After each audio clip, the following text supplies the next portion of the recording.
Mic check, 1 2 1 2. The other side of that, see him as a mark. Okay, let's go with mic check, 1 2 1 2. Let's get this thing cracking right now. Mic check, 1 2 1 2. Plant roots and watch them grow. Are you ready? All right, mic check, 1 2 1 2. All right, we got the mic check going right now. We're gonna get the thumbnail up right now.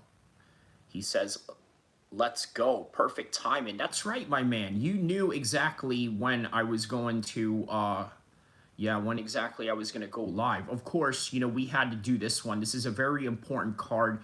By the way, a card that has a lot of nostalgia value behind it, because guess what? This is going to be literally the potential final pay-per-view of the year, if not ever.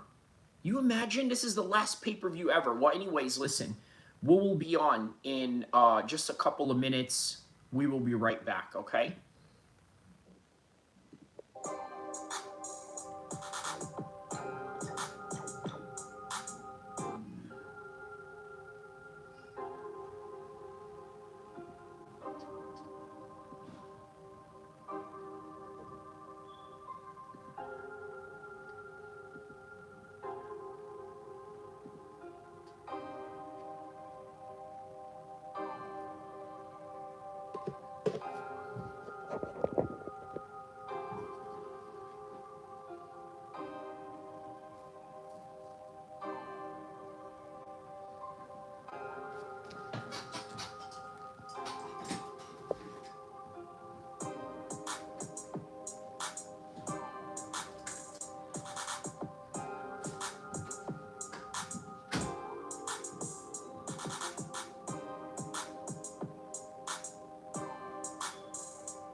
All right.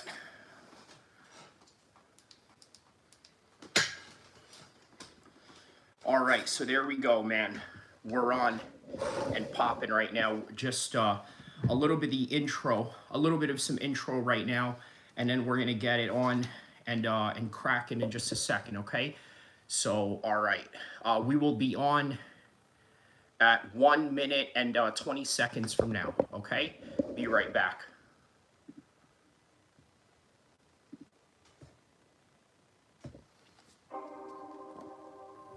The countdown, 1 minute.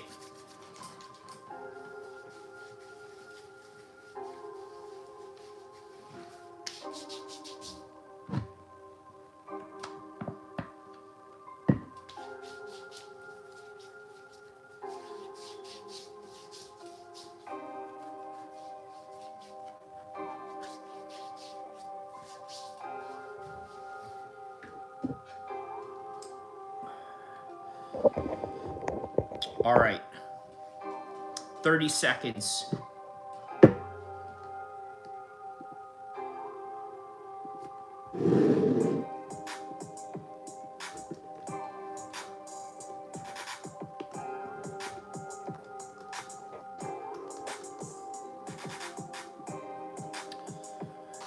Ten seconds. 5, 4, 3, 2, 1. And the stream has begun. All right. Shout out to Marty Miller. He says, let's go. Perfect timing. Appreciate you, brother. Appreciate you as well. He says, big boy. Shout out to you, my man. Drizzy Goat. Drizzy Goat says, good card this week. Yes, very underappreciated, mind you. Drizzy Goat says, fight now. I think Merab decision for sure. Pantoja by sub. Moreno with the W. Jan with the W. Turner with the W. Payton with the W. Wow. Okay, you're going for Payton on that one. I'm kind of going for Henry Cejudo on that one. But okay. Marvin with the win. I agree with that. Duncan with the win. I agree with that. Who you got in the main? Good questions. That is what we are going to talk about. So we're going to start from the very top. Okay, we're going to start from the very top and then work our way all the way down to the bottom of the card, okay? So, obviously, the first fight of the night, Merab versus Peter Yan. Let's analyze this right now, okay?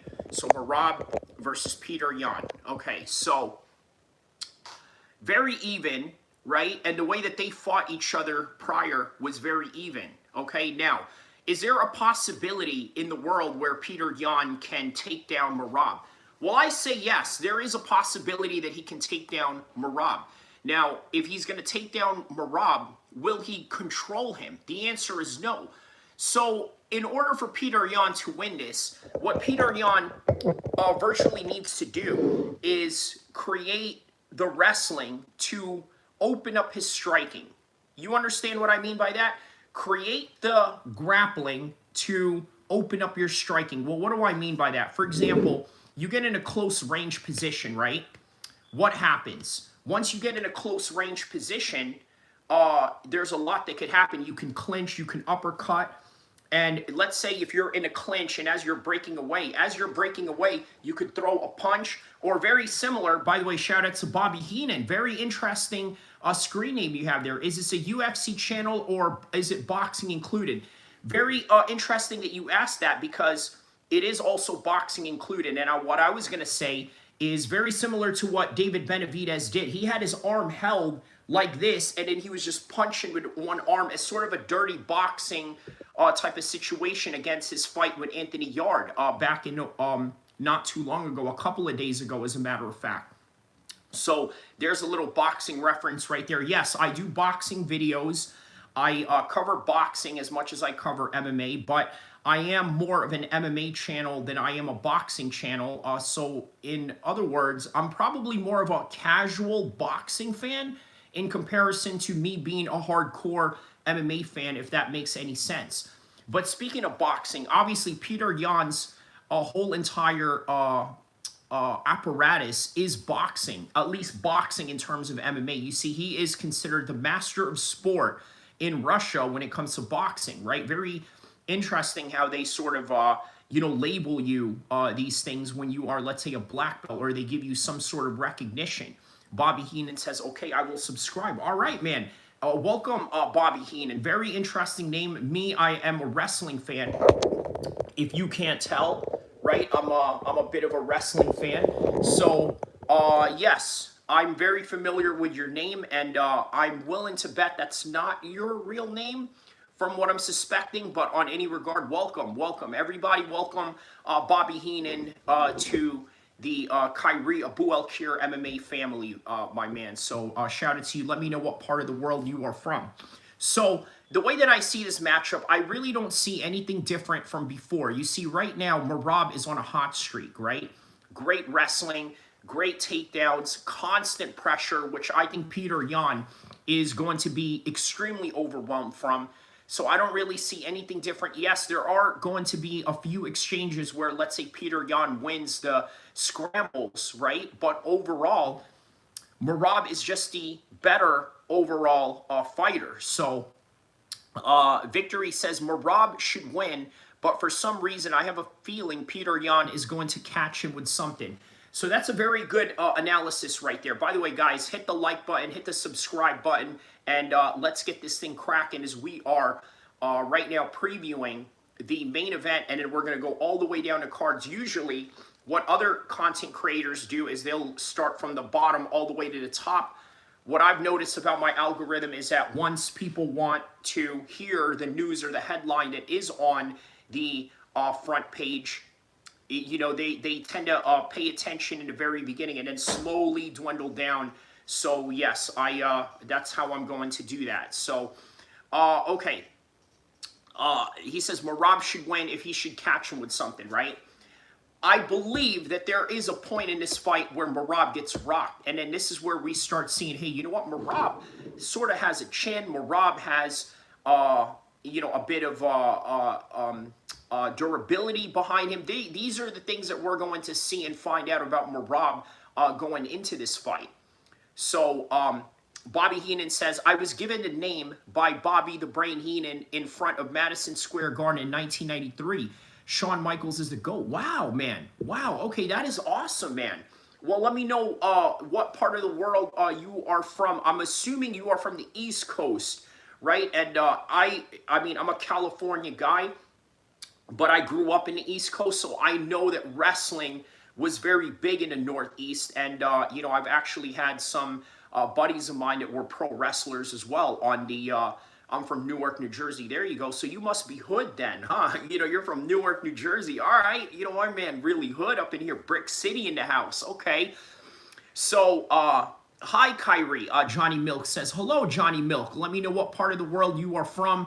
You are very welcome over here, my man. First time I've seen you here. Jersey Goat says, victory, keep dreaming. Merab is the man. He's not losing. Well, there you go. We got a real Merab fan in the house right now. In Drizzy Goat. Fresh Melon Juice says, Peter will go full Khabib on Merab. Offense is the best defense. So there you go, right? That's probably what he needs to do. But will he be able to keep up with that if he was to apply that strategy? And the thing is, I don't know if he's willing to apply that strategy, but we shall see. Fresh Melon Juice says, Merab is not a good wrestler or striker. He's a spammer with insane cardio. You know what? That's a very good point. That's a very hot take, by the way. I'm glad that you mentioned that, right? If you take away Merab's cardio, what do you get? You get a guy that can just push the pace. Now, Marinovich, the guy who trained BJ Penn, right? You know what he told BJ Penn and how he wanted to train BJ Penn, right? He said that you already know how to fight. You already have the skills, right? You're already a Brazilian Jiu-Jitsu prodigy. On top of that, you're a knockout artist. We're talking about BJ Penn in his prime here, right? And, well, you just need to learn how to fight a very high pace. And I think Merab is really filling in the concepts and the methods of Marinovich. That's what I think. Right? So Merab is a Marinovich type of fighter, even though he's never officially really trained with Marinovich. Okay, so he says, I miss your take on Survivor Series. I had no take in a Survivor Series. In fact, I never seen it. I will see. You know what? I'll make it an adamant point to go see it today at some time, right? Maybe, you know, at some point during the day I could go see it, and if I go see it, then good. You know, maybe I can talk about it, but maybe a little too late, right? Kind of like if I was to talk about UFC Qatar at this point, you know, it would be, yeah, you know, kind of a missed thing. But yeah, let me know what happened in the or actually, you know what, don't let me know. I don't want any spoilers, but yeah. Okay, Victory says, I like Merab, would love to see him continue to win. I just think Peter is going to hurt him and possibly get KO. Peter is okay.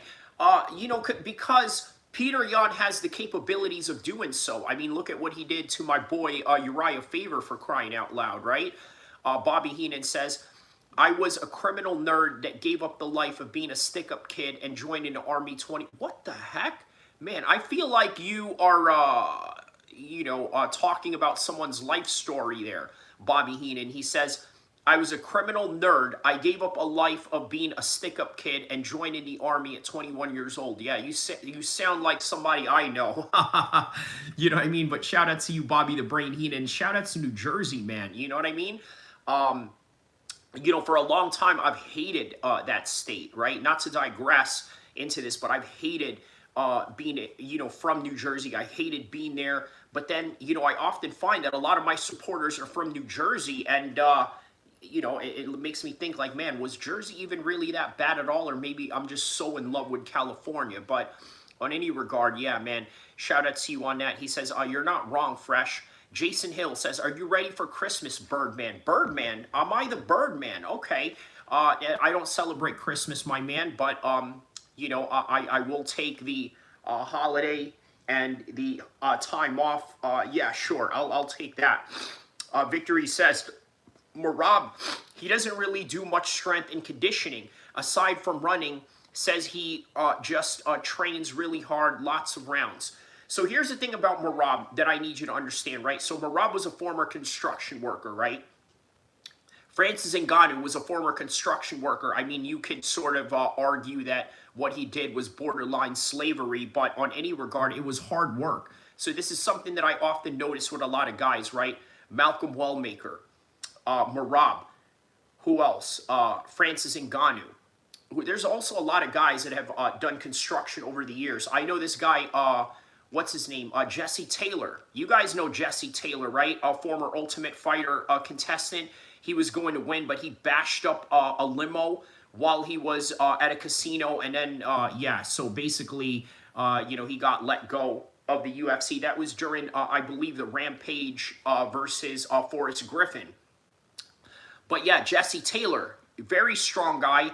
After his UFC and his MMA career, by the way, over 50 fights that he's had in his career so far, he does grappling, does very good at grappling, but he also does construction on the side. So why I'm mentioning all these guys, I think there is a certain strength factor that you gain from being a construction worker, right? By the way, guys, hit the like button, right? There's 20 people in here. There should be no reason to not hit the like button. Let's get the likes. Great that there's a lot of people in here, but let's get the likes up, shall we? All right, but then there's more people that came in. I probably take the views over the likes, but in any regard. All right, so, yes, construction is, you ever heard the term farmer strength, right? Farmer strength, it's a very important term because when you're talking about farmer strength, you're dealing with strength training that is not always strenuous, but it is constantly heavy and it is consistent. So when you have something like that going on, you have a Merab type of character, a Merab type of fighter, a Merab type of guy that can push the pace for a long period of time. Because remember, they're doing this over and over and over again. So I got to tell you, man, you go out there and you grapple, you get into a fight with a construction worker, for sure you're going to have a certain level of strength that is highly unusual, right? So Fresh says also Marab is sucking Zuck. Oh, is that right? Is that right? Okay, yeah, he is sort of this elitist mainstream type of guy now, right? His dog, and I don't like Zuck. Okay. Condi says he should poke Marab and cheat. The only way to beat him. Yeah, I mean, you know, a little John Jones, Cyril Gahn thing going on there. He says, I don't know how anyone could like Zuck. I'm not even sure if he's human. Yeah, you know what, Zuck, the only thing that I could say and be very positive about Mark Zuckerberg is this, right? I like the fact that he's a former Harvard, well, non-graduate, literally a Harvard dropout, and yet made something of himself, right? But other than that, all the political stuff, all the innovative styles of monitoring his users and things of that nature, obviously, you know, that's something you can't really get down with. He says Jesus could beat all of them one-on-one. Okay, well, great. I think Jesus would probably find MMA haram, right? But that's just coming from an Islamic point of view. But yeah, Bobby Heenan says, how could you hate a place of Italian hot dogs and best pizza despite what NYC thinks? You know what? It's not the people. It's not the culture. It's more of the experience that I had, right? You know, just not a very positive experience, but I'll leave it at that, right? But other than that, of course, you know, I got homies, like I'm sure you would be my homie if I knew you in real life. But yeah, man, you know, Drizzy Goat says, Poatan, Islam, Marab, Ilya, and Kamzat, 5 best UFC fighters right now active and dominant. There you go. So Drizzy, I'll tell you what's really interesting about the UFC right now, right?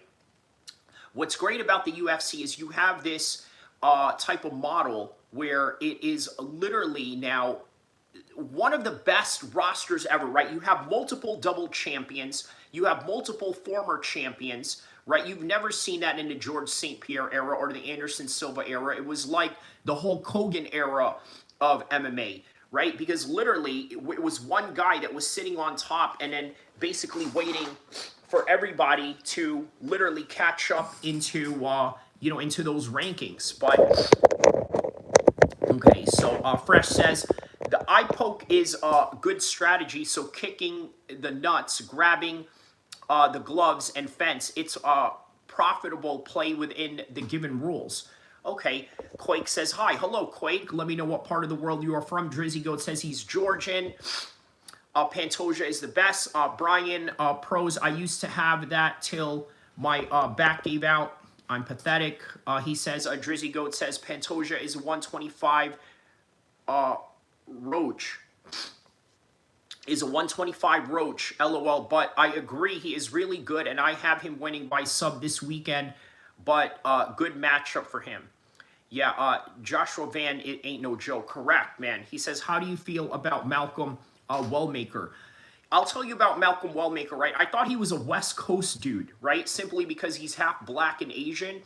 I mean, you know, there's a lot of half black and Asians in California, so I assumed he was from California. But lo and behold, I found out that he's actually from Atlanta. So I thought, wow, he's from Atlanta. He's half black and Asian, looks like Ben Henderson. That kind of gives it away, being that he's half black and Asian. And then on top of that, he's a Muslim convert. He's a Muslim convert. So, you know, yeah, man. Oh, wow. Okay, somebody, you know, throwing some gangs up in here. Okay, of course. He said, my pops was a retired plumber and strong as iron. R.I.P. Dad. There you go. Right? Plumbers, construction guys, guys that have to lift heavy on a daily basis, right? You know?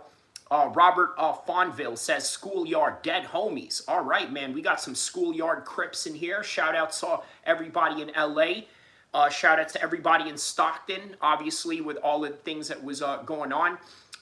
David, he says, he trains at my cousin's gym in Augusta, not from Atlanta.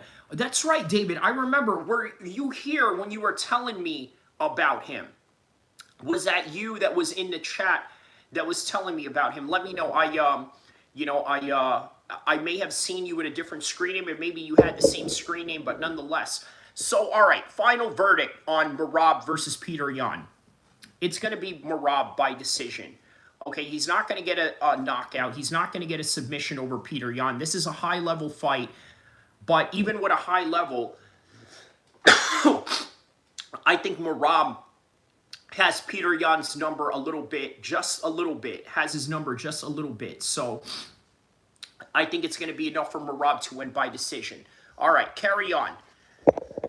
Co-main event of the evening. Alexander Pantoja versus Joshua Van. Let me tell you what I love about Joshua Van, right? The guy said that he came into MMA because he was inspired by none other than who? Conor McGregor. Okay, he was inspired by Conor McGregor, and it was not even an MMA fight. It was actually a boxing fight between Floyd Mayweather and Conor McGregor.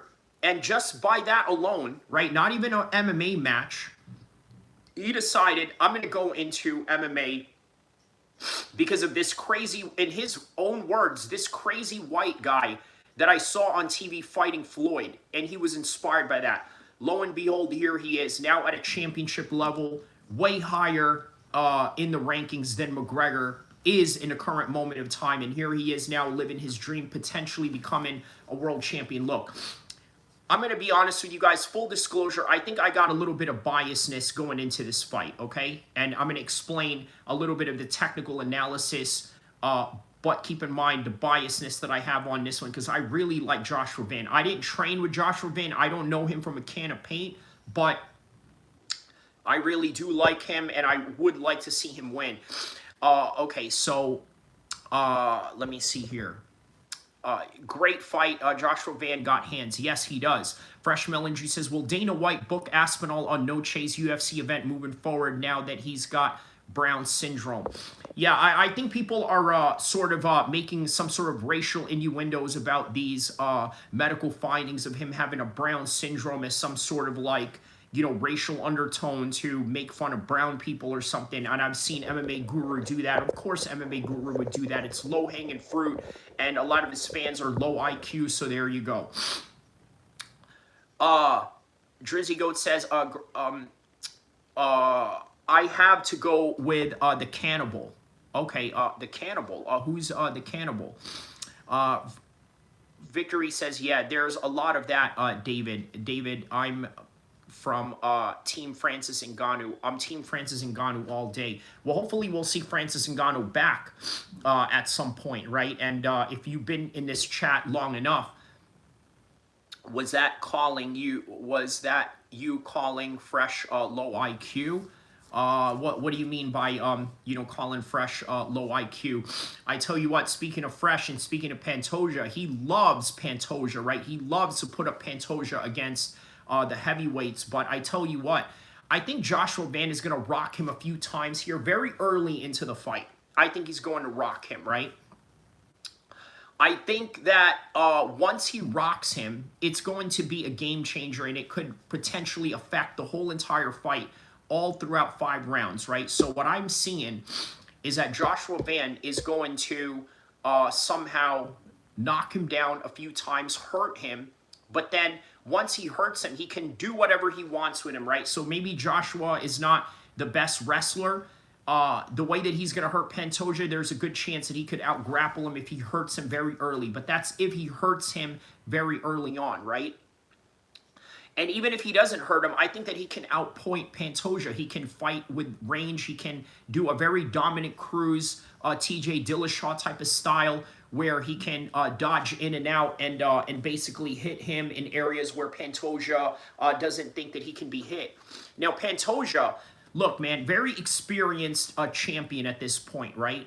But that's on paper. Once these two men fight, you'll start realizing that Joshua Van has fast hands. He's very athletic, and I think that he is a prime example of what happens when you have a very athletic kid jumping into MMA very late into their life, but picking it up as time goes on. And even when and if he becomes champion, I think that it will build his confidence and make him an even more well-rounded fighter, but we shall see. All right, so that's my biased take on that one. Keep in mind that is a biased take. So Neil says, what do you think about Armin not getting a title shot?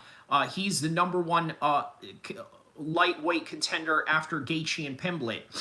Okay, I'm going to address that in a second, okay?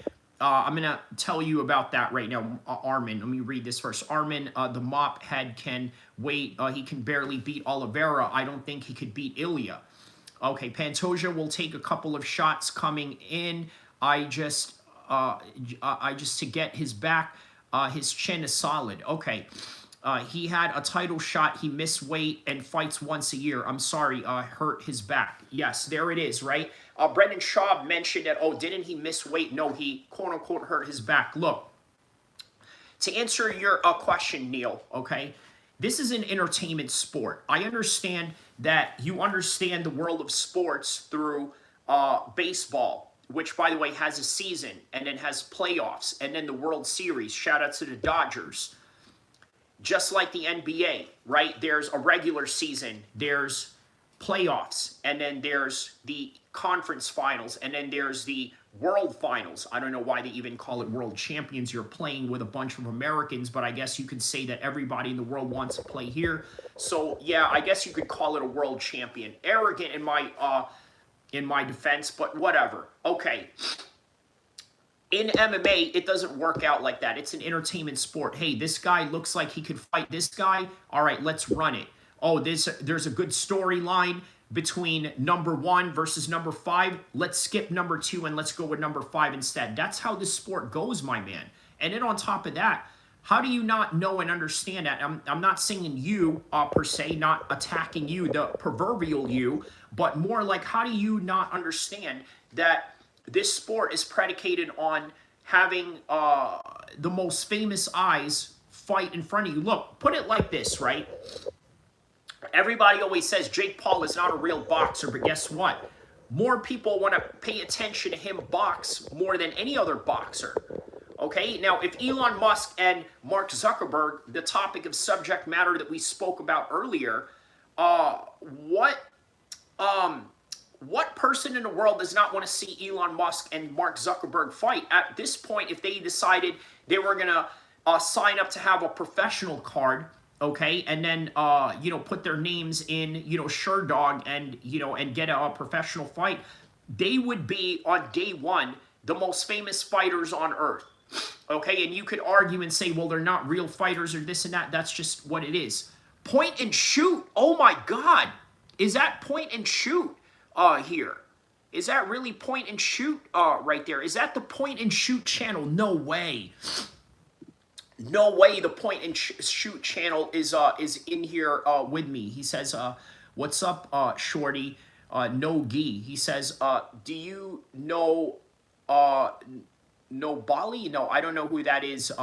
Evan Shields. Drizzy Goat says, Jones, Van, wait, if Tom beats Gon, do Jones versus Tom. He says, how do you get a cold in LA unless, what do you mean? I don't understand what you mean by that. By a cold. I mean, anybody can get a cold anywhere. He says, you think John Jones versus Pereira will happen? It depends on the schedule of, it depends on the schedule, yeah, of that. Wow, man, this is really the real point and shoot. I can't believe it, man. I can't believe it. This is really the point and shoot guy in my live chat. That is amazing, bro. I love your content. Everybody in here, go shout outs to Point and Shoot. Probably one of the best hip hop content in YouTube right now, man. Shout out to you. I'm going to screenshot this right now.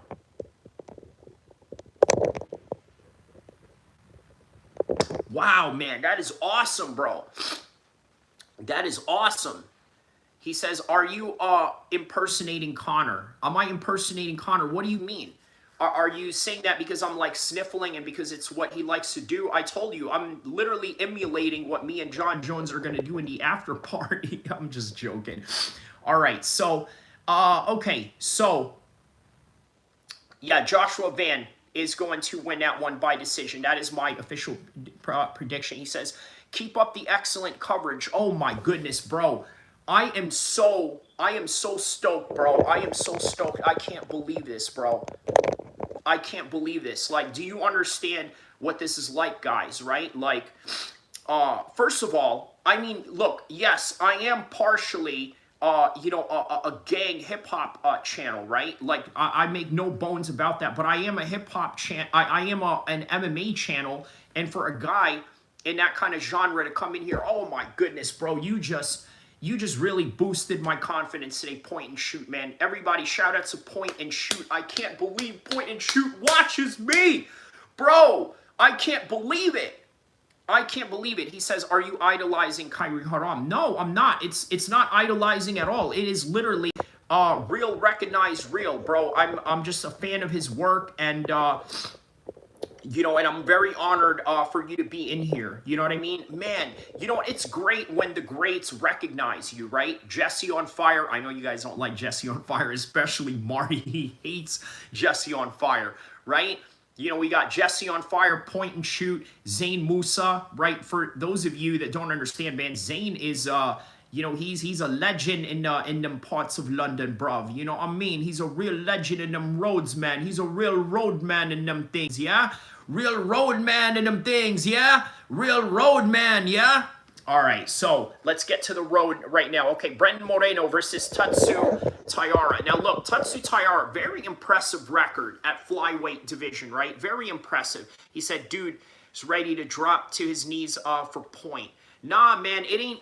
Listen, let me explain something to you guys, right? A lot of you have a hard time complimenting people, right? And primarily the reason why a lot of you have a hard time complimenting people is because a lot of you really haven't done a lot in your lives. Let's be honest about that, right? The reason why you look at another man and say, wow, I can't believe he's going crazy because, such and such is here. Brother, listen, let me tell you something, bro.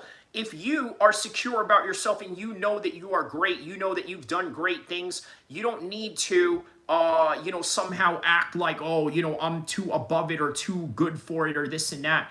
It ain't nothing to do with that. It's just that he happens to be a very big channel, right? Very big channel at a genre that that I also cover, right? Because I also cover, hip hop street stuff on top of gang stuff. He covers all of that. I cover mostly MMA, and I didn't even know that he was into MMA. But shout out to Point and Shoot, man. A homie of mine that I trained with in Indiana, he told me about Point and Shoot a while ago, and I was like, wow, you know what? This is a future hip hop channel right here for certain. So, all right, so back to Brendan Moreno and Tatsura, right? He says, Curtis says, hello, everyone. Just wanted to say hi. Jesus is okay. Yeah. He says, I'm Catholic, but I respect Muslims for sure. Hey, man, shout out to you, bro. Shout out to you for that. So Brendan Moreno and Tatsura Taira, right? 17-1, 23-8 from Brendan Moreno, right? Brendan Moreno, former champion. I think that Brendan Moreno has a good chance of winning this fight. It's a 3-rounder, right? And Tatsura, I think, is going to get out-grappled. He's going to get out-punched. And even though he has the more impressive record, I think we're going to go with Brendan Moreno by decision. And that is the official prediction for Brendan Moreno versus Tatsura. Now, let's move down to the card. Henry Cejudo versus Peyton Talbot. Now, let's talk about some real interesting tale of the tapes here, right? 11 years older, okay? Peyton has a very long reach in comparison to the small frame of Henry Cejudo. And, by the way, Peyton Talbot is, how do I say this? Gay? Excuse me. Gay. Okay, so Peyton Talbot is dating Frank Ocean. Gay.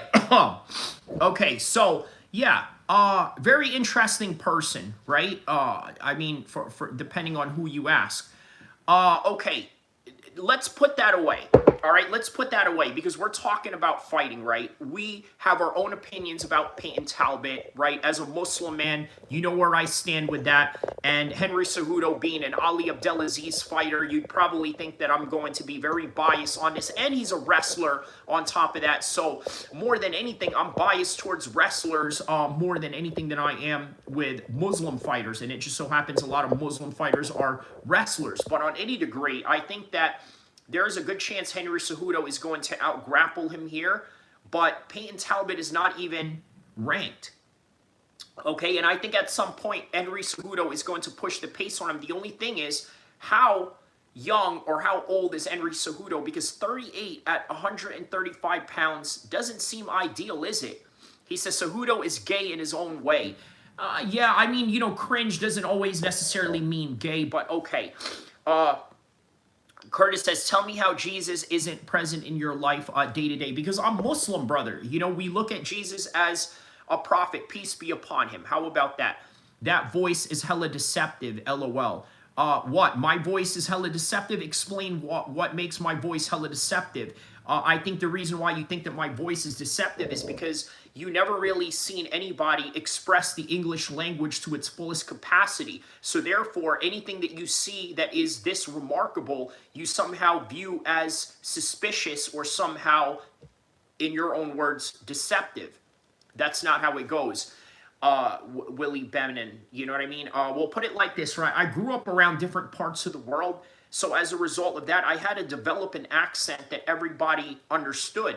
And quite frankly, the accent that everyone understands is proper American English. Not proper British English, proper American English, right? So that is the reason why I developed this accent for that reason. Because I needed to be understood wherever I was at. Whether it was in the East Coast, West Coast, military, blah, blah, blah, this, that, and the other. He says, why not let the mustache grow with the beard? I think you know why, right? There's a religious reason, and this is the reason why. Put it like this, right? The reason why he says, do your parents have accents? Of course they do, right? They didn't grow up here. Yeah, they definitely do. Cejudo was getting whooped by Yadong. I got Talbot by KO. Yeah, you know what? I may have to change my pick on that. I think I'm going to have to go with you on that. As much as I love Henry, Peyton Talbot is 10-1. As much as I don't like Peyton Talbot's lifestyle, Peyton Talbot is a fighter by the end of the day, and by the end of the day, we're here to look at fights and not people's lifestyles. So I'm going with Peyton Talbot by decision. I'm going with decision. He says, where is the proof or you lie? The proof of what? Exactly, Kevin. What exactly are you talking about? Cowboys or Lions this Thursday? Not much of a football fan, but I'll go with Cowboys. Right? I'll go with Cowboys because you know, they're Crip colors. So Jay Bones says dongs are Cejudo's weakness. Is it really his weakness? Okay. Or would you say that Peyton Talbot's weaknesses are dongs? Right? You know, because I don't know, man. Henry Cejudo is not the one that likes dongs here, but all right, moving on. Jan Blachowicz versus Dusko. I'm going to go with Jan Blachowicz on this one. 42 years old, I understand, but is very well experienced and has the knockout power and any time can put your lights out. I'm going with first round decision on this one. I'm sorry, first round knockout, first round decision. Yeah, Jan by knockout. Drizzy agrees with me on that one. So that is the main card for that one, right? So we got Jan Blachowicz by knockout, Peyton Talbot by decision, Brandon Moreno by decision. Some people have Alexander Pantoja by decision. Others have Joshua Van. I have Joshua Van by decision. And at the main event, Marab by decision himself. So, okay, moving on to the prelims. We got Grant Dawson taking on Mario Torres. Okay, very good record on Grant Dawson. Manuel Torres, 16-3. Very impressive record in his own right. Let's take a look at where Manuel Torres has been in his career, okay? Let's take a look at where he's been in his career. So he has a win over Drew Dober. Okay, that's very impressive. Has a loss over Ignacio. Has wins over Chris Duncan. Now let's take a look at his opponent, Grant Dawson. He says, Grant, white boy for the win. Okay. Let's see here. I agree with you on that one. I agree with you. Yeah, I agree the white boy is going to win this one. Look at the win streak that he's got going on, right? Last loss that he had was against Bobby Green. It was a knockout. Bobby Green is very explosive. He could knock out anybody at any time, but he's got a win over Carlos Diego Ferreira, Rafa Garcia. And yeah, last loss was against Bobby Green back in 2023. I'm going to go, yeah, I'm going with Grant Dawson on this one by decision. I don't think that these guys are going to knock each other out. I don't think there's going to be a knockout in this fight, but I think that, yeah, Grant Dawson is going to get the decision on this one. So, all right, with that one, Grant Dawson by decision. Let's see here. Morales by KO. Drizzy Goat says. Leatherman says Morales is the best welterweight besides Islam and Shafkat. Okay. So next one, we got Terrence McKenna taking on Chris Duncan. You know what, man? Listen, I like Terrence McKenna, right? But I just don't like the losing streak that he's in, right? Let's take a look at where Terrence McKenna has been all throughout his career. Very interesting story. Obviously, one of the most marketable fighters in the prelims right now. Right, has a win over my boy Borshev. He's got a win over Demir. Has lost to Esteban. Okay, 2 win streaks he has going on. All right, let's take a look at his opponent, Chris Duncan. Right, where has Chris Duncan been this whole entire time? So let's see here, Chris Duncan. Let's see where Chris Duncan has been. He says, don't sleep on Protes. Yeah, man, a very underrated guy. He could win at any given time, right? You know, so Chris Duncan, the British man. 3 win streaks. Yeah, I'm going to go with Chris Duncan on this one. No, you know what? Yeah. I'll go with Chris Duncan on this one by decision. I'm going to go with Chris Duncan on this one. But also don't be surprised if Terrence McKenna gets a knockout. Okay. Macy Barber taking on Corinne Silva. This is easy win for Macy Barber. Not much to say. It's a women's flyweight fight. It's going to go to a decision. And yeah, Macy Barber is going to win this one by decision. So we got Macy Barber on that one. Next one coming up. Let's see here. Okay, so that's about it with Macy Barber, I think, in the early prelims. Okay, so Marvin Vettori versus Bruno Ferreira. We're going with Marvin Vettori on this one just by the technicalities that he's developed over the years. Was a bit of a brute at some point, right, of his career, but then started to learn to sort of hone down his shots, really learned how to, what do you call it, fight a lot more technical, right? So he's a lot more experienced now. I'm going to go with him on that one. Protest smokes punks. Silva by decision. Hama says, Jesus may be the... Okay, yeah. Fresh melon juice. Macy will lose before hitting the scales. If she doesn't, yeah, she's going to win this one. So Marvin Vettori by decision. Edson Barbosa versus Jalen Turner. I told you about this, right? Jalen Turner is coming off of a long layoff, right? And Edson Barbosa being 39 at lightweight. It's going to be a much even fight, right? Let's say this fight happened a year ago. I would have gone for Jalen Turner hands down, right? But due to his inactivity and his time off, right, it's going to be a little bit of an even matchup, right? So you have Edson Barbosa, who's, aging, right? I don't know how he still makes 155. I guess his body frame allows him to make that weight, at this time. But yeah, I'm going to go with Jalen Turner by decision. Yeah, I'm going to go. I think he's going to out-grapple him at some instances of this fight. And I'm going to go with Jalen Turner on this one. So Jalen Turner by decision. Ibu Aslan versus Berlinski. I'm going to go with Ibu Aslan. I think he's going to get a knockout in this one. EO is undefeated, but I just have a feeling that Ibu Aslan is going to get a knockout on this one. By the way, that's a biased pick, just so you know. Mansour Abdul Malik, I'm going to go with him. He's going to get a knockout in the second round. Muhammad Nayov against Myron Santos. I think Muhammad Nayov is going to get a decision on this one. And that is it. So let's see here. That is USA Wrestling only asks, how many fights have you had? I've had a few. I had one MMA fight, and then I had a few kickboxing fights, undefeated, mind you. So let's go, Jake Paul. Matt True says, okay. So, guys, that is literally the full card analysis of UFC 323. He says, did you train in Dagestan? No, I did not. So let's see here. What else do we have here? Let's take a look at the... oh, wow. Okay, already 300 people already rolling up in here. All right, man. Welcome everybody around the world right now. He says, appreciate the breakdown. Big guy was straight to the point. Yes, my man. Yes, I hope that was helpful to you in in how you're going to see the fights this week. He says all Muslims are winning. HU, very serious channel. This is LOL. Well, listen. I tell you what, my man. Do I tell you? Listen. Here's the thing, right? Go to MMA Guru, the guy who claims to never be unbiased, right? Because he doesn't have any affiliations with anybody, okay? All of a sudden, a bunch of South Africans invite them to his gym, and now all of a sudden he's wearing a dashiki when Drickus was getting his ass whooped by Kamzat.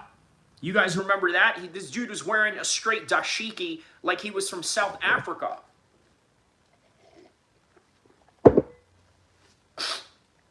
I mean, that's all of a sudden, Tom Aspinall is training with his cousin. By the way, here's something that I found out about MMA Guru. There's things that I know about these people online that none of you have any idea about. MMA Guru has a cousin in the UFC. Do you know who that is? He says, why are you talking about Guru? Why deflect? Typical libtard style. Yeah, I mean, like, I get it because I'm like comparing, right? But it's like, I already know that's where it's going to go. People are going to say, well, you know what, man? MMA Guru is unbiased. He doesn't pick, all the Western fighters. Yeah, good. Good for you. Good for MMA Guru. Guess what? MMA Guru has a cousin who is training with Tom Aspinall, and that is Mick Parkin. Am I revealing any shocking news to anybody right now? Mick Parkin does not want to admit that MMA Guru is his cousin because he does not want to get discriminated against for any type of opportunities that could be out there for him. So I want you to think about that. All right. So with that in mind, we are now heading into the current event news cycle of this live stream. He says, I don't watch Guru. Everything I know about him, I learned from this channel. Sure. All right. So let's get to current events, okay? We're going to get to current event news right now. Current event news, okay. Says, I want to see Kamzat fight Islam, but I doubt he'll ever get that. I want to see Kamzat fight. Yeah, they said they're not going to fight each other, right? They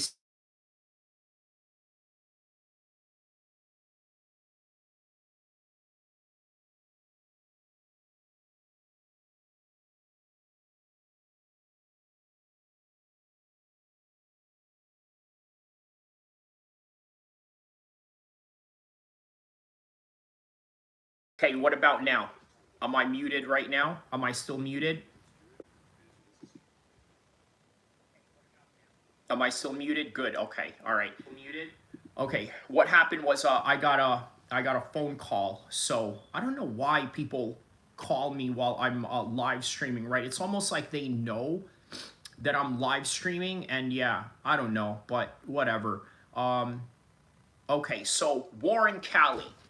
Guys, let's get to the current events right now, okay? There's a war going on in California right now, okay? And, well, let's get to it right now. I'm going to show you the war that is going on in California right now. So, where is that video?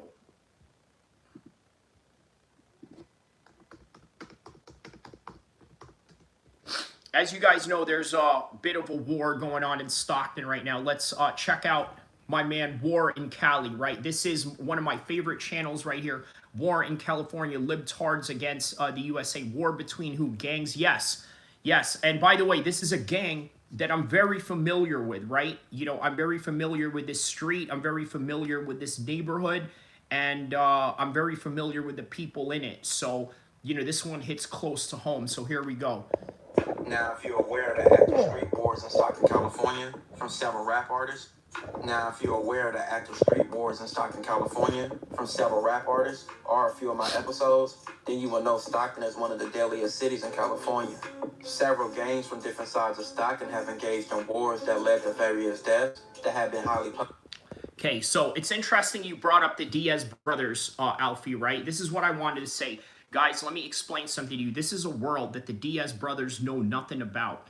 Maybe they know something about it because they had a bunch of Asian gangs pull a gun on them from Stockton, but the one thing remains about Stockton is that when it comes to Asian gangs, they are far more the most deadliest group in there compared to everybody else. Because look, Stockton got all types of gangs. They got black gangs, they got Mexican gangs, they got Asian gangs, and out of everyone there, the most active when it comes to shooting, guess what? It is the Asian gangs. So here we go right here.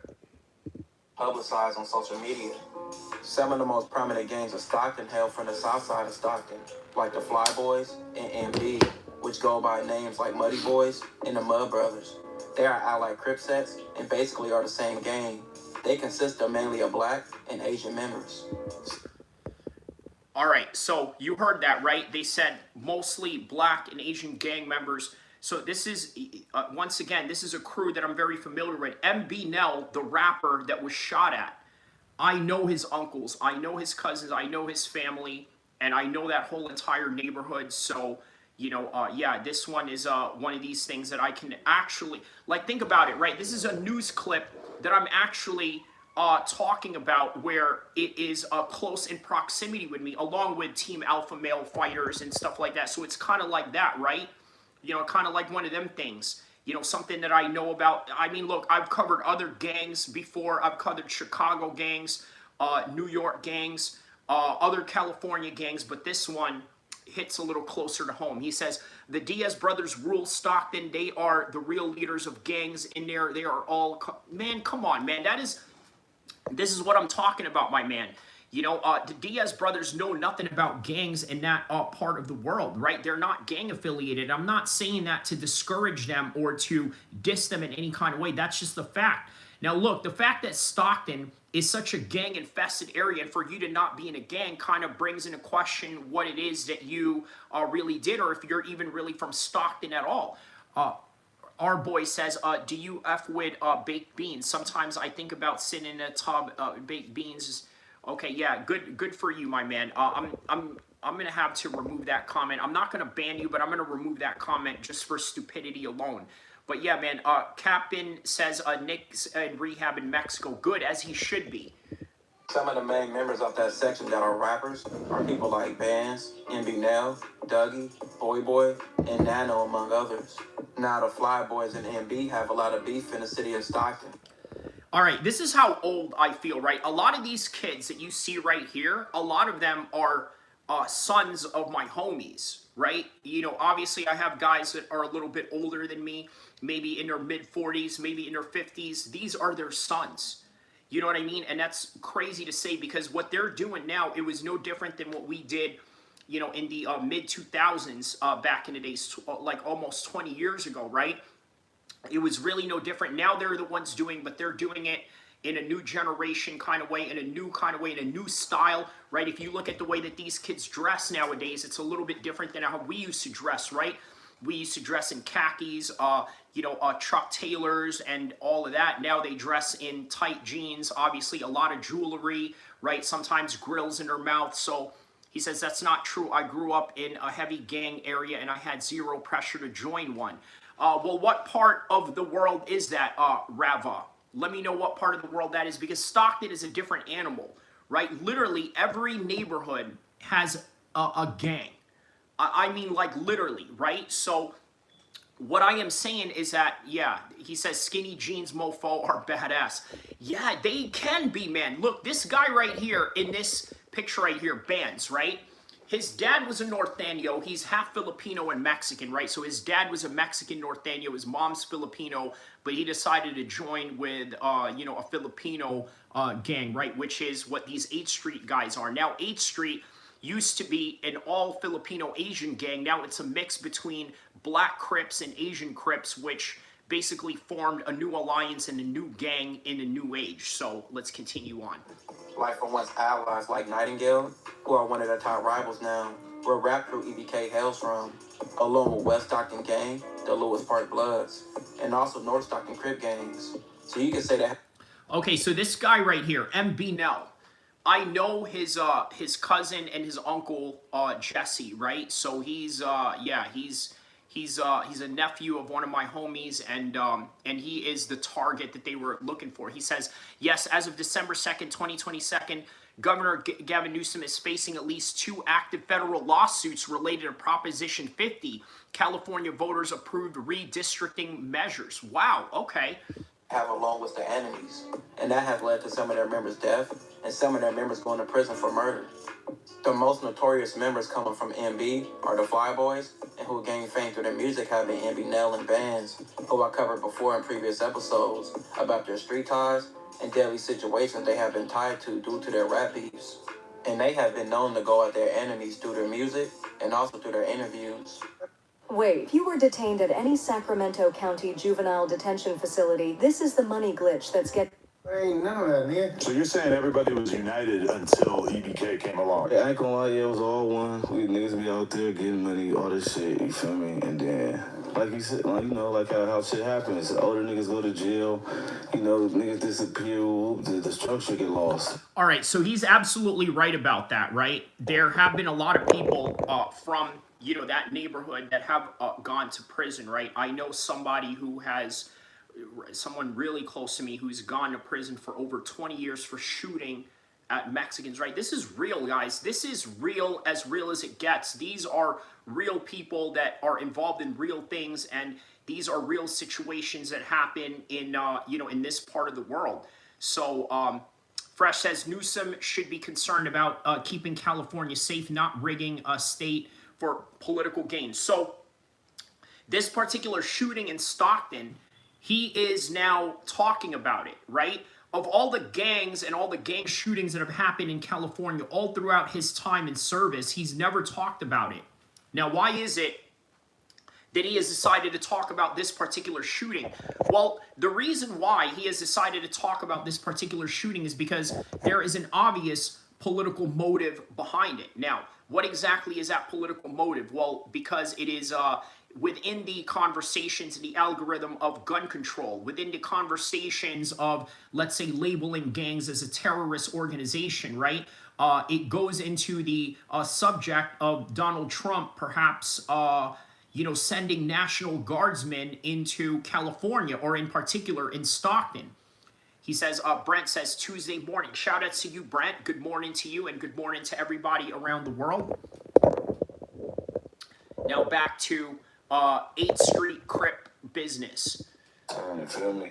So, and then that's when it just picks up from there. It could be anybody. How do you feel about the narrative that I believe a lot of the fans are invested in, which is that you basically entered the scene and started rapping to do battle with EBK? Definitely not. Y'all see what I got on my face? The trophy. Oh, on the other side, yeah. What did I say? 2,900K. What is it? What is the top? Above that, it's got a W. With what in it? It's like a W with bullet holes. How many? 3. Okay. God, nigga. They talking about? You're saying those? Listen, I'm going to be honest with you, right? I did not like this interview at all. I'm going to tell you why I did not like this interview that Adam did with Bands, right? I didn't like it because if you know anything about Adam 22, his whole entire premise is to get guys in his, you know, podcasts to talk about their crimes. That is his whole entire premise, okay? His whole entire premise is to do that. Adam 22 is a Fed, according to a lot of people. I don't know if that's true or not, but it seems to be leading towards that direction. I don't have solid proof, although there are times where Adam did sort of, you know, kind of stand solid when, let's say, he was asked questions about Brick Baby, right? When Brick Baby was facing that RICO charge that he had with the Rolling 60s Crips and all that, right? But this is what Adam does. He's had a few Chicago guys in there admit to certain crimes. And what Bands is doing right here just literally admitted, well, I'm not even gonna say it because I'm not gonna make the situation worse for that. But if you know, you know, and you know, and if you know, yeah, it's not good. And by the way, bans right now, this kid, okay, this kid right here, he is literally in trial for murder right now, okay? He is in trial for murder of the opposition in the other side of Stockton. By the way, I'll tell you what's interesting about this, right? You got two Stockton gangs that decided, hey, you know what? Let's get into rap. And they become very successful at it. It reminds me of like Patty Pimlet and Ilya Tapora, if you think about it. Now, why does it remind me of Patty Pimlet and Ilya Tapora? Well, here's Patty Pimlet coming into the UFC very early in his career, and then here's Ilya Tapora coming into his career, coming into the UFC very early in his career. All of a sudden, Ilya Tapora was not as popular as Patty, and out of nowhere, he becomes more popular than Patty and surpasses him. This is literally what is going on with EBKJ and the 8th Street Crips bands and all of that. It's very similar to that. He says, Fresh Millingy says, Stockton shooting suspect possibly linked to Muddy Boys Fly Crips. Critics blame reduced enhancement for repeat offenders. Yeah, okay, well, there you go, right? A Stockton shooting suspect possibly tied to the... So, the ones who were shot at were the guys that you're talking about, Fresh. Right? Those guys, those are the ones that got shot at. Right? They're not the shooters. But, okay, let's continue on. Further elaborate on that, if you will, or if you found, you know, other news topics that are, you know, related to that story or anything new in that regard, let me know. All right, back to bands and Adam 22 here.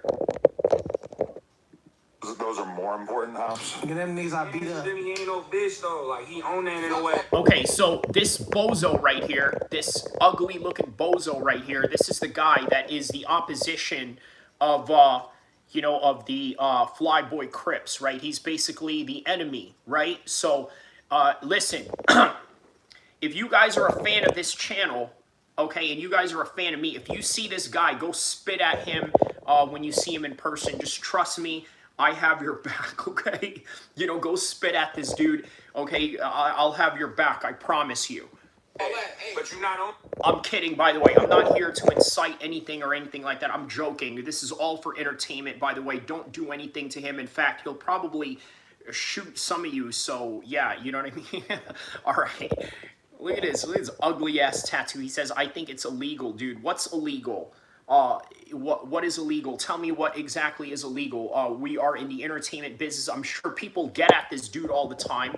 By the way, this dude right here, right, the enemy of the 8th Street Crips, he's very popular in Scotland, right? He's got a following in Scotland. He's got a following in the UK, right? And he's a Stockton rapper. So there you go, right? Two Stockton rappers getting worldwide attention while still beefing with each other. Very interesting story, to say the least. On that with us. So stop saying you on that with us, bitch. I see you. That big ass I see when it comes to you. I look you in your eyes, you bitch ass nigga. And I'm like, I need that. And you was like, alright, it's good. We go ahead. You shook my hand. You ain't do none of that extra shit. So don't do none of that extra shit when a nigga not around. Cause niggas know when niggas see me in person, I'm pressing up on niggas. Young niggas, big G's, pushing up on this. I would beat the living shit out of that dude. Just so you know, I would beat the living... Man, all right, I got to contain myself for this one. All right. We funkin' with the Japanese. And NB now ain't never shit. That's when I sound. Candy free all the drillers, check the scope, the suckers know exactly why we don't be dissing.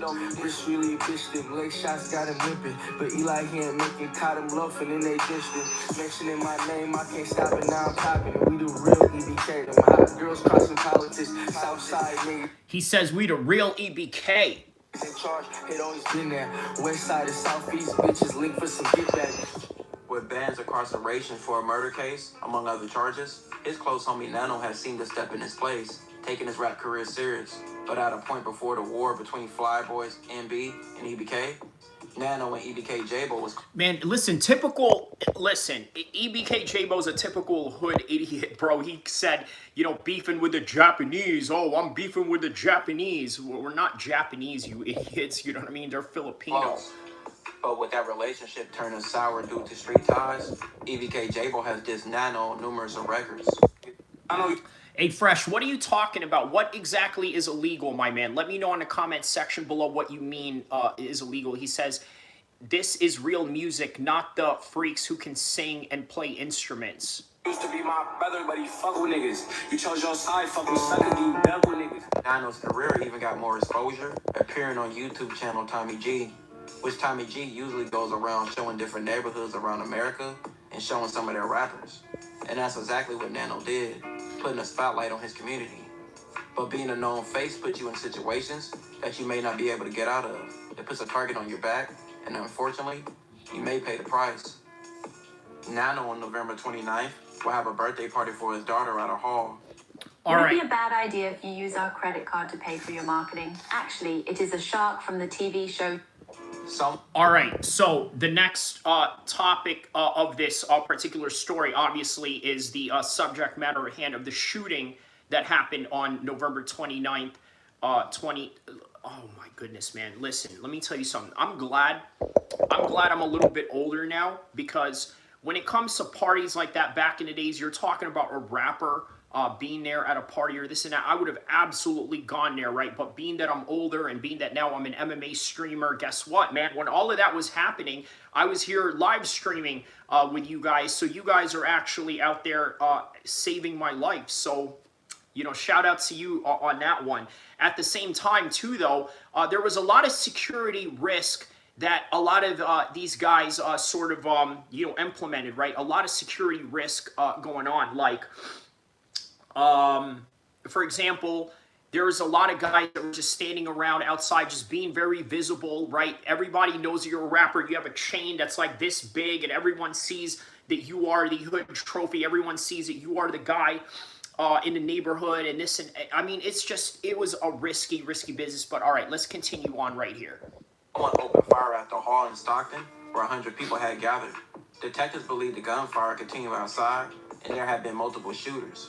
Just before 6 p.m., the first 911 calls came through of a shooting that occurred on Thornton Road. Deputies of the San Joaquin County Sheriff's Office responded and described the scene as a critical shooting. Shooting left 15 people shot in what was described as a mass shooting. 4 people are dead, and 11 others were hospitalized after the violent attack. Investigators believe it was targeted. The ages of those who were killed were 8, 9, 14, and 21. Mass shooting in California, at least 4 people killed and 10 others wounded when gunfire erupted during a family celebration. ABC's Melissa Adan is in Los Angeles with this story. Officials investigating a deadly mass shooting, killing at least 4 people and injuring 10 others during a party in Stockton, California. They have 4 victims. We might want to get some more resources. Police say they received reports of shots fired around 6 p.m. Saturday at a banquet hall. First responders rushing to the scene were at least... Okay, look, I'll tell you guys, it's highly unusual in the gang world, believe it or not, to shoot whenever there's kids around. Highly unusual. Highly unusual. However, if I could put myself in the mind of the shooters that were there at that night, I think the only thing that they were thinking about was, there's a target. We're never going to have an opportunity to have these guys shot at. So what we need to do is do this right now, or it's now or never.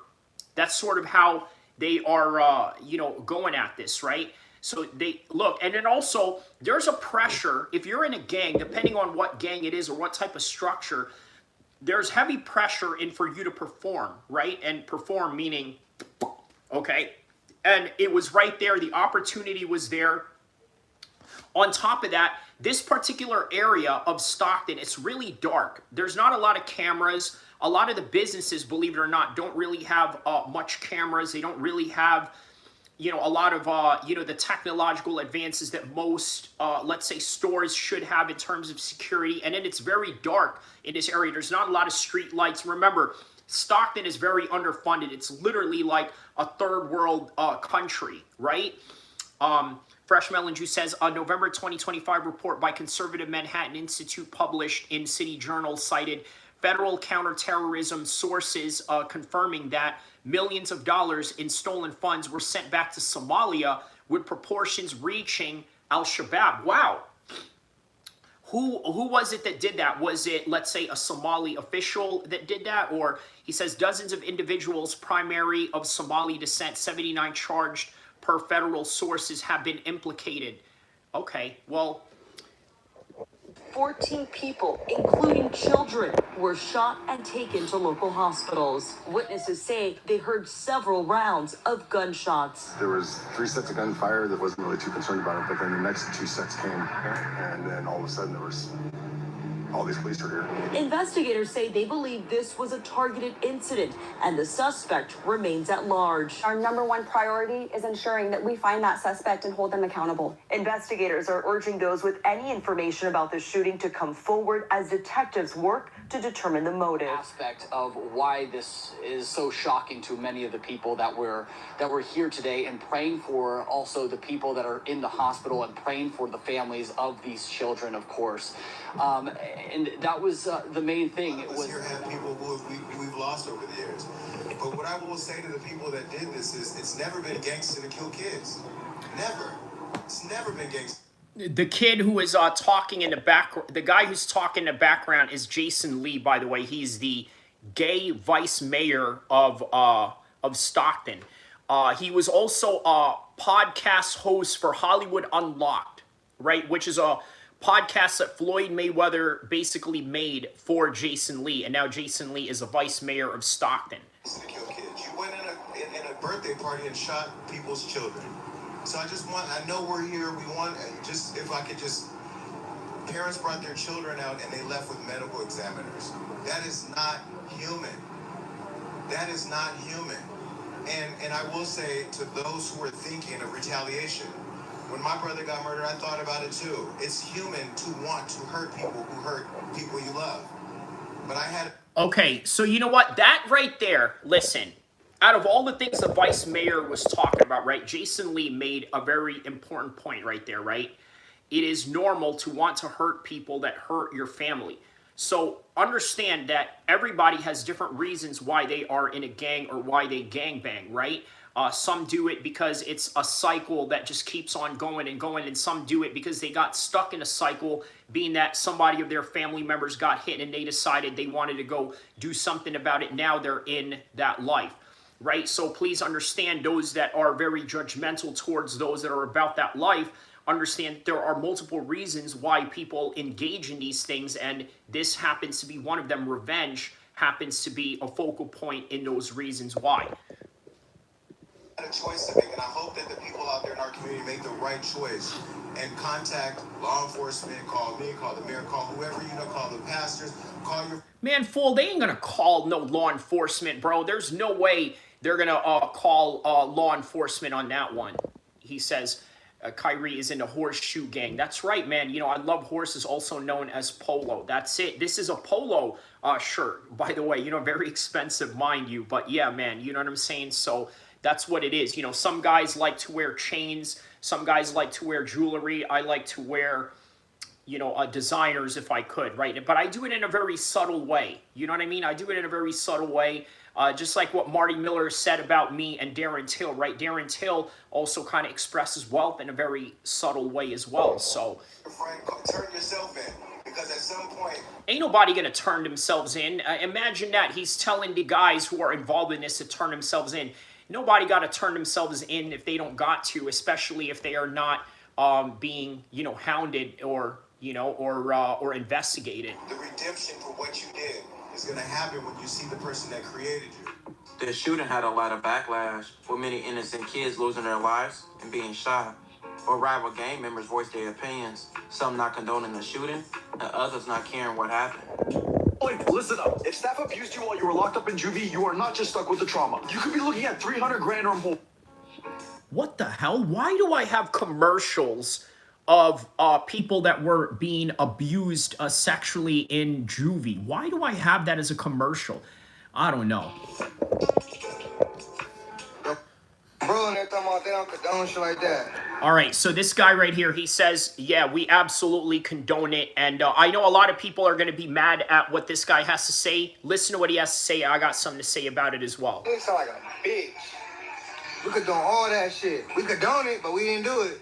So, nigga, oh, God, don't put that on us.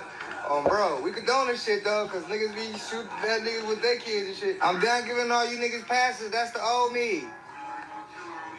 Nigga blowing, catching with his family or nigga smoking. You know, we thought you...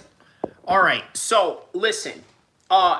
There's a couple of things that he said there. I know a lot of you don't understand incoherent English and don't understand Ebonics or don't understand slang. Let me break down to you exactly everything that he says. He says, we absolutely condone that. You know what he said? He also said that you guys, you're talking about when you guys, a proverbial you, obviously the guys in 8th Street Crips, he's saying that you guys go out and shoot kids anyway. You guys can shoot anybody at any time.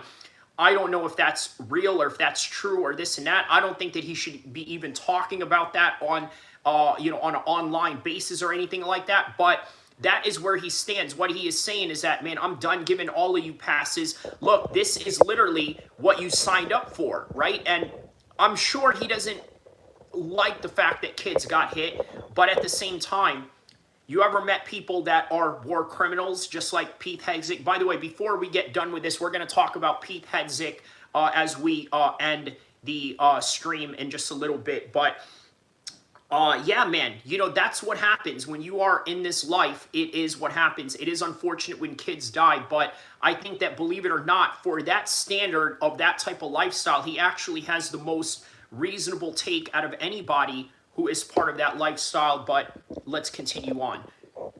You would never play with me. You heard, boss? There's like 10 people dying right now in Stockton, boss. Oh. How shit? It's safety. I'm trying to figure. Hey, boss Ben said he sent his condolences to everybody that on my dead homie. He sent his condolences to No, boss, no funny shit. They said a baby died. Boss had no comment on that. I told boss a baby died. He had no comment on it. They said like 4 babies died, boss. Yeah, like 4 kids died.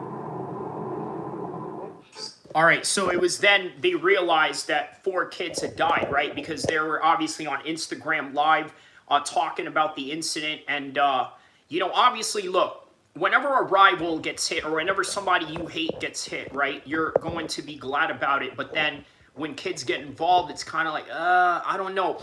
Remember Scarface, right? They told him to go do a hit mission in New York, right? To go after like some diplomat or something, right? He was so mad at the person that he was in a car with. He said literally no kids, right? We're not going to kill kids or anything like that. So what did Scarface do? He ended up, Tony Montana ended up killing the guy that was in the car with him because they were ordering him to go kill a kid. So J Bone says West Coast cowards. I mean, look, man, it's hard for me to disagree with you on that. It is a bit of a cowardly act, I suppose, right? You know what I mean? Involving kids, but that's the unfortunate reality of this situation. So some state is people like Nano's fault, with his music pushing violence and death, and even having his own lyrics about not caring about kids getting shot. And just is that true?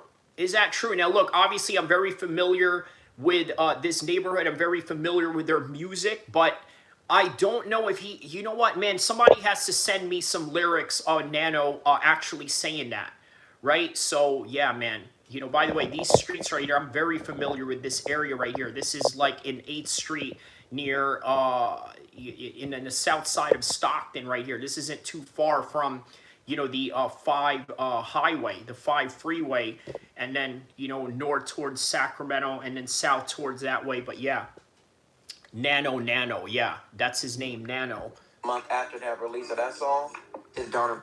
Nano, you're saying it twice. You know what? A lot of fresh off the boat Filipinos say things twice like that, but obviously he grew up in the United States. I don't think that has anything to do with that, but all right. Party being shot. Next up, we're going to talk about Pete Hegseth and his possible war crimes. And 15 people shot and led to 4 kids' deaths. Bounced out, got that boy. It ain't never safe. Better keep your blade. Chasing down on that block. Give a fuck about no kids. Free bands and niggas still. Oh, wow. Okay, so he did say it. He actually did say that in the song. Wow. Okay, that's crazy. He actually did say that. Wow, okay. All right. Well, all right. He did say that in a song, but it doesn't mean that he would actually, you know, go out and hurt kids. He's just saying that he doesn't care if these things happen, and, you know, by the end of the day, it is entertainment, right? You know, just like here, right? All you trolls online here, you know, I threaten you guys all the time, but nothing happens because you know that this is just entertainment, right? Right? All right, anyways. Mad about that last shit. Grind gang, the suckers know we bad shit. Walking in with my bad face in a fully switch. Now, with all the attention that this case has gotten, police crackdowns are going to be heavy in Stockton, and so will retaliation. But most important, RIP to those innocent kids who got caught in the crossfire of gang beefs. And people not having no honor or no morals. But the streets are cold, and people don't care who get hurt. This will conclude this episode. If you haven't already, check out my previous episodes. Don't forget to like, comment, and subscribe. Wow. Okay, yeah, that right, man. Best gang channel in the world, right? War in Cali. Wow, man. I love this channel, War in Cali, right, man? Shout out to War in Cali. I love your channel. He says, yeah, we know you're a silly, harmless goofball. Yeah, I mean, you honestly think I'm harmless? Bro, listen. I'm harmless towards you because I don't know where you live. I don't know what you look like. And more importantly, I don't know you from a can of paint. Okay, so of course I'm going to be harmless or towards you. But if you were to be in Sacramento, if you were to be in Stockton, if you were to be anywhere in this vicinity, I guarantee you, you would be very careful about how you talk to me. And I'm not just, you know, mixing words by saying that. I'm really being real about that. Like, I think you would be, look, this is something I need you guys to understand, right? How do you determine how gangster somebody is? Well, look at their enemies, right? Have they changed the lives of their enemies? Last year, literally 1 year ago, I got into this beef with this dude, Leon, from Sacramento, right? He has his own podcast, has his own YouTube channel out here. Me and him actually did a collaboration. If you want to know, he says, we know you're goofy goober. He said, I don't know about that, man. I think you're, look, I think you're sadly mistaken, Fresh. But yeah, please, you know, be very respectful about what you say here, because I know we're just joking around and this and that, but some things, you know, are not a joke. So going back to what I was saying, right? Leon, the guy that I had beef with last year, you could look it up. Me and on the stream, Coley Covington versus Joaquin Buckley. That's how long ago it was, right? We got into it. After that stream, guess what happened? Well, I'm not going to get into, you know, the full scale of details of things, but put it like this. His wife ended up divorcing him. You want to know why? Because the beef that me and him had going on was way too much. And I need you to use your imagination what too much really means. Okay, all of a sudden, now he doesn't want to beef. All of a sudden, now he doesn't want to meet up for a fight because we set it up. We're like, listen, we're either going to fight at the gym or we're either going to fight, you know, outside, or we're either going to do this in any kind of way. I invited him to come out to the forest where there are no cameras around. Let the darkness be our friend. And let's just say that that is how you measure how badass somebody is. If you can change your life, and this guy's whole entire life got changed as soon as we started beefing. So I let you tell me exactly what that means. He says, avocado on toast, eating West Coast gangster, LOL. Men wear sandals and get put under for tattoos. Yeah, he says, Kyrie loves violence and conflict. That's what it is, man. Victory, you know, I'm glad that you mentioned that, right? That's literally what it is. Look, I want you to think about this, right? You know, I know people like that. The people that I just, you know, did coverage on right there. I actually know them personally, these specific people.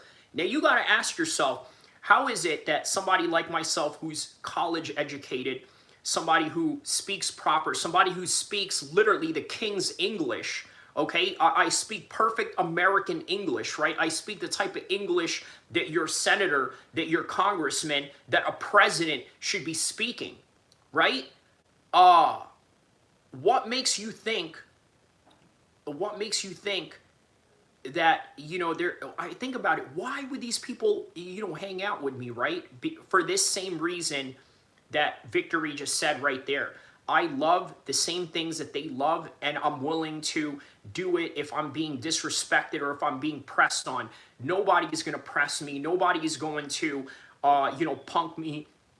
And that's literally something that I've learned even as a young kid. And it just so happens that I ran across a culture that, sort of preaches the same thing. So, parents should not shoot up, says, wow, you're very calm and collective. Thank you for that, my man. Thank you for that compliment. All right, so next topic at hand, right? The next topic at hand we got going on is Pete Hegseth. Okay, we got Pete Hegseth right now. Now going from local news all the way to domestic and international news, with Pete Hegseth facing war crimes. Drizzy Goat says, you remind me of the Samoans and Tongans, bro. Bro, listen, that's who, let me show you this, okay? He says, you coconut. I don't know, what does that mean? White in the inside? Is that what you mean? Being white in the inside, is that what you are talking about? Hold on a second, let me see if I can pull this up right here.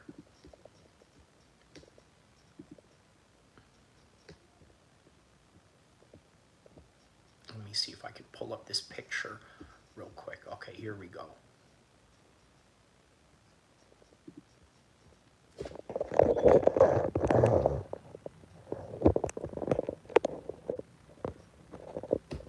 There it is. Okay, just wait till someone talks about his beard parts. He says, and the Island Boys, Drizzy Goat, yes, Amish starter kit beard. There it is. He says, I don't know, bro, but you look tough. Yeah. So there it is. Read the captions on this picture right here, okay? I'm going to let you read these captions right here, okay?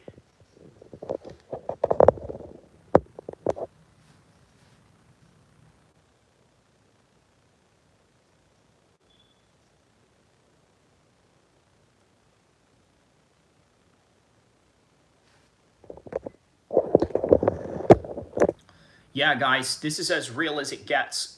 You know what I mean? This is not a joke. This ain't, nothing to mince words with. This is as real as it gets. So, yeah. All right. So back to Pete Hegseth. Okay, let's talk about Pete Hegseth and his war crimes. Let's see here. Ex-Army Hegseth, blame shifting, something gone terribly wrong. No, let's not go with CNN. Let's see here. Pete Hegseth under scrutiny. Okay, let's go with this one right here. Own a vacation rental? If it's not listed on Booking.com, it's invisible to millions of travelers.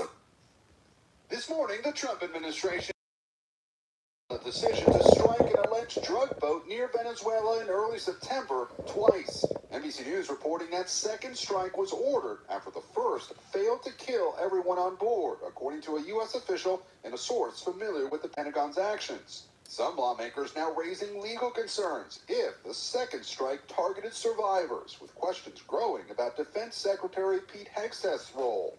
Does the administration deny that that second strike happened, or did it happen and the administration denies that Secretary Hegseth gave the order? The latter is true. Secretary Hegseth authorized Admiral Bradley to conduct these kinetic strikes. Admiral Bradley worked well within his authority and the law. Admiral Frank Bradley is overseeing the growing U.S. military buildup in the region, which the administration says is targeting drug traffickers. Lawmakers on both sides now calling for more information. And we're going to try to get to the facts.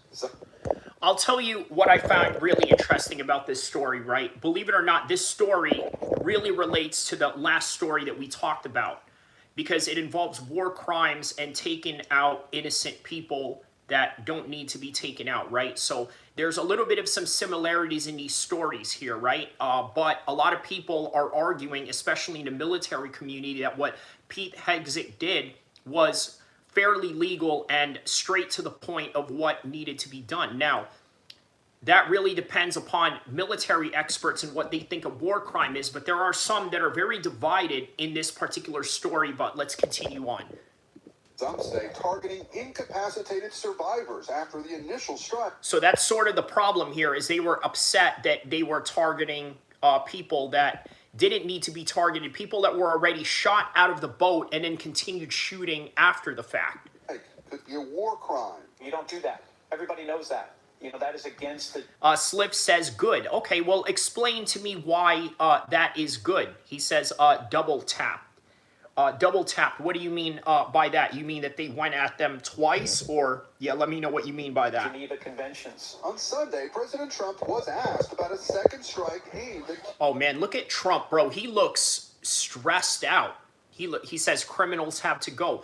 Well, you see, I agree and disagree with you on that, Slife, right? On the basis that we do have a law in America that states that we do not commit cruel and unusual punishments, right? That is the mark of American democracy, American judicial exercise, right? That is the mark of American freedom, right? To not have cruel and unusual punishments. But yeah, he says that face is cruel. And how about this? How about I get cruel with you and get you up out of here for 24 hours? Because more, man, come on, man. You got to be kidding me, right? Like, you know, according to science, I'm way more handsome than you are, right? My face is a lot more symmetrical than yours. I'm better looking than you. I got a better looking beard than you. I got better looking eyes than you. Yeah, man. Listen, I beat you halfway across the board, and you know, you should just go end yourself because you're no good to the earth anyway. So, all right, back to Donald Trump. Killing survivors. Number one, I don't know that happened, but no, I wouldn't have wanted that. Not a second strike. Hegseth now placing responsibility for the second strike on Admiral Bradley, posting, "He has my 100% support. I stand by him and the combat decisions he has made." Meanwhile, President Trump held an Oval Office meeting Monday with his team, including Hegseth, to discuss Venezuela. Also meeting with the president... Yes, the cartels. Yes, I think it has something to do with the cartels. You got Ewok hairline. Yeah, I mean, still... Listen, I'm still better looking than you, brother. So, you know, I don't know what to tell you. You know what I mean? Like my hairline's been the same since I was 20 years old. And nothing has really changed. So, there you have it. Homeland Security Secretary Kristi Noem, who posted afterwards that she was recommending a new domestic policy, a quote, full travel ban on every damn country that's been flooding our nation with killers, leeches, and entitlement junkies. Trump has intensified his crackdown on immigration in the wake of last week's shooting of 2 National Guard members in Washington, allegedly by an Afghan national who entered the U.S. legally in 2021. Overnight, President Trump shared Secretary Noem's posts on social media. We've reached out to the Department of Homeland Security for more details and have not heard back. Certainly, all of this, the proposed expanded travel ban and the Venezuela developments, are expected to be front and center when President Trump meets with his cabinet in front of cameras later today, Savannah. All right, KP Chairs, thank you very much. All right, so I'm going to leave it off with this, okay? He says busted hairline for that long. You got a lineup with, okay, how about this? How about I get rid of you for 24 hours? There you go. How about that? All right, so, Pete Hegseth, this isn't really far-fetched from him committing war crimes. He's one of those guys that likes to go above and beyond, overboard of things, and that's just the personality that he has going on. Now, with the Afghan thing, right? I must say that this is a very angry man that helped the United States, okay? He says, yeah, he is. Yeah, Pete Hegseth, yeah, he's the type of guy that will go overboard when it comes to certain things, and that's just how he rolls, right? So, with that in mind, the Afghan thing, right? This was a guy that was promised to come here after putting his life on the line, and they decided they weren't going to do that, and lo and behold, here he is. Now he decided to take upon, you know, the wrongful actions by hitting up, you know, innocent people. I mean, honestly, you know, these guardsmen did nothing to him. It had nothing to do with him or anything like that, and for whatever reason, they had just decided, hey, you know what? We're going to commit this act in the name of whatever reason he had. But yeah, man, all right, so listen, guys, that is really all that I have for this one. It's been, you know, a great and beautiful morning show. to spend with everybody here. Don't forget to like and subscribe. I really wanted to get this in here to get the predictions going straight to the point while also covering some current event news coverage. Thank you to everyone around the world that has tapped in, and to all of you that are in here trash talking and, you know, just running your mouth. Always remember this. I will always have a better life than you. And by the end of the day, this is nothing more than online. By the end of the day, I get to go back to my wonderful life. And by the end of the day, you get to go back to your miserable lives that you hate so much because you need to watch me as a result of that. So there you go. I win. And that's the bottom line, because Kyrie Abu El-Kheer MMA said so. 316 Stone Cold Stunner on that. Bang! All right, guys. I'll see you in the next one. Love all of you. Shout out to Point and Shoot, okay? Shout out to Point and Shoot. And shout out to Marty Miller for being here. Always the first one in. You know, one of my loyal soldiers in the game. Oh, by the way, walaikum salam wa rahmatullah to you, brother. Send me that email of Nate Davis's opponent, okay? Send me that email so that I could, you know, help you in your war efforts and get this thing cracking. All right, guys, I will see you in the next one. Don't forget to like and subscribe, and we'll see you in the next content, inshallah. And F all the haters, because by the end of the day, guess what? Rent-free, I live a better life than you. Bye.